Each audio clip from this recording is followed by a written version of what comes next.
নেতা উনি আছে আমাদের মাধ্যমে। আরেকজন ছিলেন আবুল কাশেম সরকার,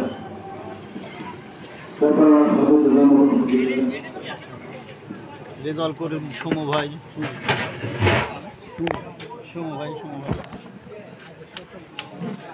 তারপরে আরো আছেন মুরব্বী সরকার, নাজিবুদ্দিন সরকার, মন্ডল, তারপরে গোলাম রসুল মোল্লা, দেশের মোল্লা, আমাদের সর্বশেষ সমু ভাই। এই মানুষগুলোর সাথে আমি একসাথে জন্মগ্রহণ করেছি। এই প্রত্যেকটি মানুষ আমাকে অনেক স্নেহ করতেন। তাদের স্নেহ, তাদের ভালোবাসা দিয়ে কিন্তু করতে আমি ঠিক জোরে সরে রাজনীতি করার সুযোগ পেয়েছি। এবং শুধু শুধু পাই নাই, বড় পদর সাহেব অনেক স্নেহ দিয়ে আমাকে ধন্য করেছে, যে ঋণ গরিব শোকের নয়। এখানে আরেকজন মুরব্বী আছে আমাদের এই নেতৃত্বে বরং আসাদ চাচা, উনি আমাকে অসংখ্য স্নেহ করতেন, অসংখ্য নিজের সন্তানের মতো মনে করতেন। আমি সবার রোল মাত্রা কামনা করছি, সবাইকে শ্রদ্ধার সাথে স্মরণ করছি।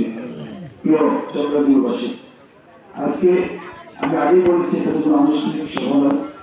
আনুষ্ঠানিক সভা করতে আমাদের প্রিয় নেত্রী নাটোর জেলা বিএনপি সম্মানিত যুগ্ম আহ্বায়ক, বিএনপি মানবাধিকার কমিটির অন্যতম সদস্য, জলিল রহমান সংস্কার কমিটির অন্যতম সদস্য, বিএনপির ফরেন অ্যাফেয়ার্স কমিটির অন্যতম সদস্য, এক্সপোর্ট পরিচালক সহ এবং রাষ্ট্রীয় জাতীয়ভাবে গুরুত্বপূর্ণ 8টি কমিটির সদস্য হয়েছে জনাব ফারজানা শারমিন পুতুল। আপনারা অনেকেই জানেন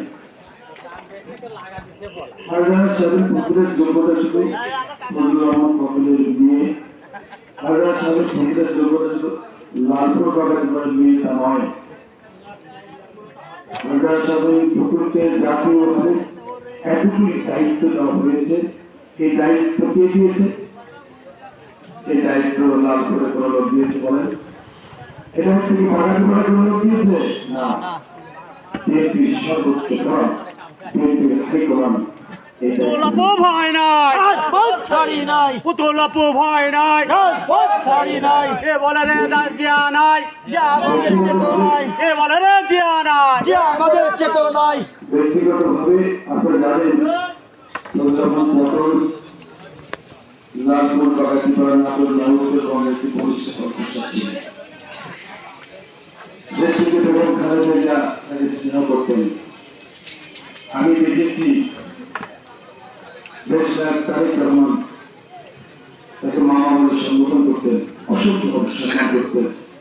একজন ভাই বসেও আমাকে যে সম্মান করার কথা তার একটু কম করতেন না।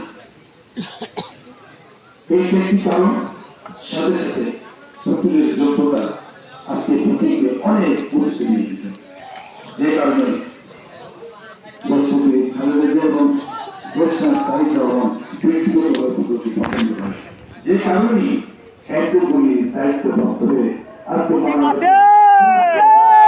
কোনছে পথে ধানের শীষ, কে বলে রে আর অঞ্চলে ধানের শীষ হচ্ছে না গো ধানের শীষ। সেজন্য পুতুলের যোগ্যতা নিয়ে প্রশ্ন করার সুযোগ নেই, কোনো সুযোগ নেই। আজকে আমরা অনেকেই বিভিন্নভাবে হাস্যকর ভাবে আমরা আমাদেরকে নিজেদের মুখ্য করছি, ছোট করছি। আপনারা জানেন ফজলুর রহমান পটল ধানের শীষের প্রতীক নিয়ে, ধানের শীষের ভোট নিয়ে আমি আপনি আমরা সকলেই ধানের শীষের ভোট দিয়ে আমরা বিজয়ী করেছিলাম। নাটোর জেলার ইতিহাস তৈরি করেছে নাটোরের প্রধানমন্ত্রী ফজলুর রহমান পটল। ফজলুর রহমান পটলের গুণাবলী, ফজলুর রহমান পটলের বিচক্ষণতা দেখতে ওনার বয়স যখন 52 বছর, ওই সময় আমি পরিপূর্ণভাবে জানতে পেরেছিলাম। কিন্তু ব্যারিস্টার ফারজানা শারমিন পুতুলের বিচক্ষণতা আমি তার 40 বছর বয়সে দেখতে পেরেছি। এই জন্য পুতুল অনেক উপরে যাবে। আর এই অনেক উপরে যাওয়া পুতুল, অনেক বড় পুতুল তখনই হবে যখন লালপুর পাড়াতে পাড়া সকল মানুষ একসাথে মিলে আমরা পুকুরকে যখন তৈরি করবো ধানের শীতে ভোট দিয়ে তখন পুকুর অনেক বড় হবে। আপনারা বিশ্বাস করেন পুকুরের অনেক যোগ্যতা, অনেক বড় মানসিকতা পুকুর যাবে। এই শিক্ষাটা বাবার কাছ থেকে, তার পরিবারের কাছ থেকে, দলের সর্বোচ্চ পর্যায়ের নেতৃত্বের কাছ থেকে, ব্যক্তিগতভাবে ওই পরিবারের প্রত্যেককে চিনি এবং তাদের যোগ্যতা সম্পর্কে জানি। আরেকটি দল না বললেই নয়, বিএনপি একটি অনেক বড় দল, এই দলে অনেকেই রাজনীতি করেন, এই দলের মনোনয়ন পাওয়ার ইচ্ছা অনেকেই থাকবে, এটা খুব স্বাভাবিক। এটা দোষের না, এটা কোনোভাবেই দোষের না। যারা এই দলের মনোনয়নের জন্য চিন্তা করেছেন, চেষ্টা করেছেন, তারা অনেক যোগ্য। আর এই যোগ্যতা ফারজানা সেদিন প্রচুর দিয়েছে। ফারজানার প্রতিদিন যখন প্রথম ধানের শীষের প্রতীক নিয়ে তার গরিবের মাটিতে সমস্ত নেতা কর্মীদের কাছে যখন বক্তৃতা দেয়, ওই বক্তব্য তিনি বলেছিলেন যে বিএনপির মনোনয়ন চেয়েছিলেন আমাদের কেন্দ্রীয় কমিটি সভাপতি সম্পাদক টিপু এবং লালপুর উপজেলা বিএনপির সাবেক আহ্বায়ক ইয়াসিন আহমেদ।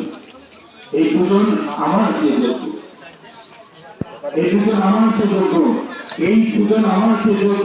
এই কথাটি পুতুলের যোগ্যতা, এই কথাটি পুতুলের বিচক্ষণতা। আমরা এই জন্য আমার মনে হয় পুতুলকে দল নির্বাচিত করেছে। এখানে ব্যক্তিগত হয় কিন্তু নির্বাচিত করেন, পুতুলকে নির্বাচিত করবো বলে হাই করেন। অর্থাৎ ধানের শীতের পুতুল এখন এটি বিরাট প্রতিষ্ঠান, এটা বিএনপির প্রতিষ্ঠান, লালপুর বাগাতি পড়ার প্রতিষ্ঠান। এই প্রতিষ্ঠানকে বাঁচানোর দায়িত্ব হবে প্রত্যেকে, কি বলে ঠিক না? এবং এইটাকে বাঁচানোর দায়িত্ব হবে সকলে। যে এটা নিয়ে আমাদের মধ্যে কেউ বিনোদনের কোনো কারণ নাই। আমি সবাইকে অত্যন্ত বিনয়ের সাথে বলবো, দেখুন নির্বাচন যে করবে প্রতি একজন হবে, নির্বাচন একজনই করবে।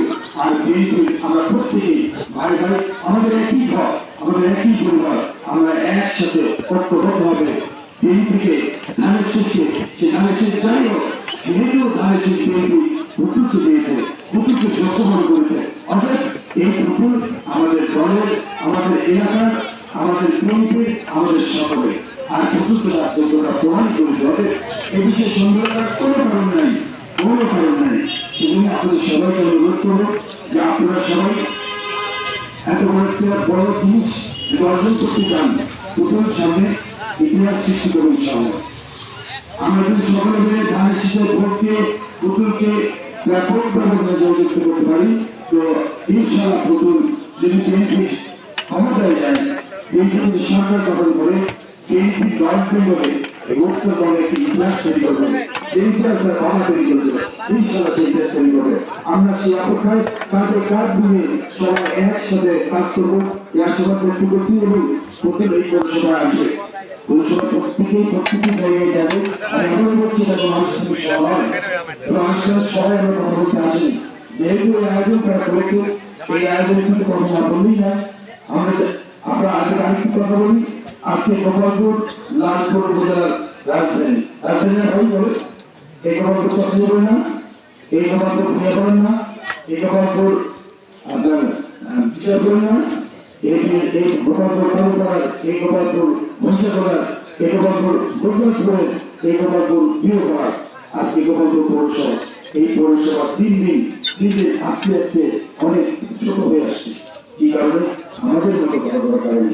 সেজন্য আমরা আজকে গোপালপুর সমস্ত মানুষকে এক জায়গায় ঐক্যবদ্ধ হয়ে ধানের স্মৃতিতে বিজয় নিশ্চিত করতে পারি। ইনশাআল্লাহ এই গোপালপুরে লালপুর তার সর্বোচ্চ জায়গায়, সর্বোচ্চ গোপালপুরে তার কর্মকাণ্ড পরিচালিত হবে। যে কর্মকাণ্ড তার বাবা করে এই গোপালপুর সমৃদ্ধ করেছে।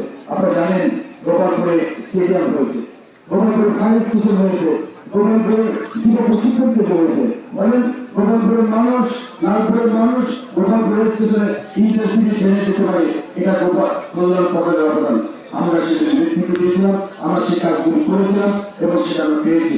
আগামী দিনে যদি নতুন ব্যাপক ব্যবধানে যদি এরপর নির্বাচিত হয়, ইনশাআল্লাহ ভর্তি হবে সবচেয়ে বেশি কাজ ইনশাআল্লাহ গোপালপুরে। এবং সেটা আমি নিশ্চিত করবো, তখন নিশ্চিত করবো যদি গোপালপুরে আমরা বিএনপির সকল নেতাকর্মী এবং গোপালপুর পৌরসভার সকল সাধারণ মানুষ তাদের কাজ দিলে নিয়ে ধানের শীষের বিজয় নিশ্চিত করতে পারি।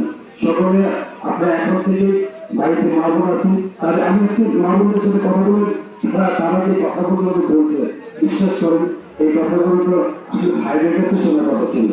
এখনো মা বোনদের কাছে ধানের শীতের যে স্পিড আছে, ধানের শীতের যে উৎসব আছে, ধানের শীতের যে প্রেরণা আছে, এই প্রেরণা আমাদের মধ্যে নেই। এরপর আমরা যারা ছেলে মানুষ আমাদের মধ্যে নেই। এটার ভিতরে কারণ আছে, কারণ বিগত 17 বছর রাজনৈতিক চর্চা আমাদের নাই, রাজনৈতিক সহমর্মিতা প্রকাশ করার সুযোগ আমাদের ছিল না। ঈশ্বরের সে সুযোগ সৃষ্টি হয়েছে, আর আমরা একটি যোগ্য নেতা পেয়েছি লালপুর বাগাতি বলা। এই লালপুর বাগাতি বলার নেতা হিসেবে পরিবর্তন প্রবন্ধের মধ্যে সারা দেশের তুলে দিয়েছে। ইনশাআল্লাহ আগামী দিনে প্রথম আমাদের ভোটে বিজয় হয়ে সারা দেশের নেতৃত্ব দিবে।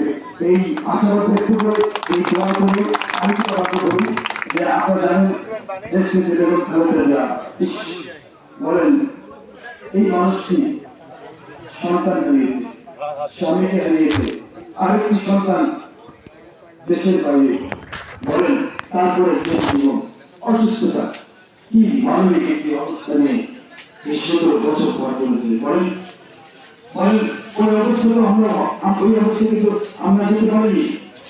আমরা আসলে কতজন মানুষ হয়েছিলাম, কতজন মানুষ মারা গেছে বলেন। কিন্তু বেগম খালেদা জিয়া এক বেগম খালেদা জিয়ার স্পর্শ আমার মনে হয় বাংলাদেশের সকল দেশের মধ্যে স্বাক্ষরিত নারী কষ্টের সমান হবে না। এই মানুষের অসুস্থ, এই মানুষের জন্য আমরা সবাই করবো, এই মানুষের জন্য আমরা সবাই করবো। আজকে বিভিন্ন অনেক মসজিদে দোয়া হয়েছে, আমরা আজকে এখানেও সবাই আমরা দোয়া করবো।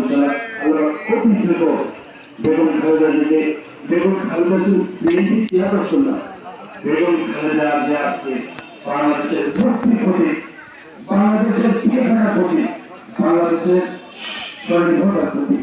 এই বেগম জিয়াকে আমরা সুস্থ রাখবো এবং আমাদের মাঝে ফিরে এসে দেশনাথ তারেক রহমানের নেতৃত্বে এই বাংলাদেশ একটি সমৃদ্ধ বাংলাদেশ উপহারে এই জন্য আমরা একেবারে এই গুরুত্বকে আমরা সহযোগিতা করবো। কি করবো ভাই, করবো ভাই, কি হবে না করবো ভাই। স্লোগানের কথা মনে আছে? আজকে স্লোগানের কথা মনে আছে? সবাই তো স্লোগান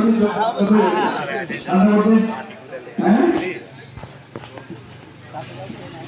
প্রতীক আছে, আছে প্রতীক আছে, লালপুরের প্রতীক আছে, বাংলাদেশের প্রতীক আছে, সহায়তার প্রতীক আছে, ওপালপুরের প্রতীক আছে, কালীপুরের প্রতীক আছে, শিকারপুরের প্রতীক আছে, শিবানীর প্রতীক আছে, কলকাতাপুরের প্রতীক আছে, গুরবানের প্রতীক আছে।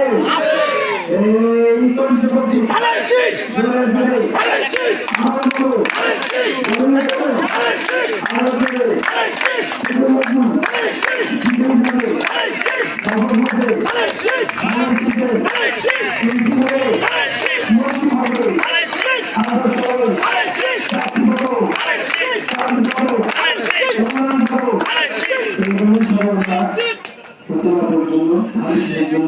আমরা কাজ করবো। ঠিক আছে, সবাইকে দীর্ঘক্ষণ বসার জন্য আমি আপনাদেরকে সুযোগ হবে খরচে সবাইকে ধন্যবাদ জানিয়ে আমার কথা শেষ করছি। আল্লাহ হাফেজ। বাংলাদেশ জিন্দাবাদ। একটু মনে রাখবো। হ্যাঁ।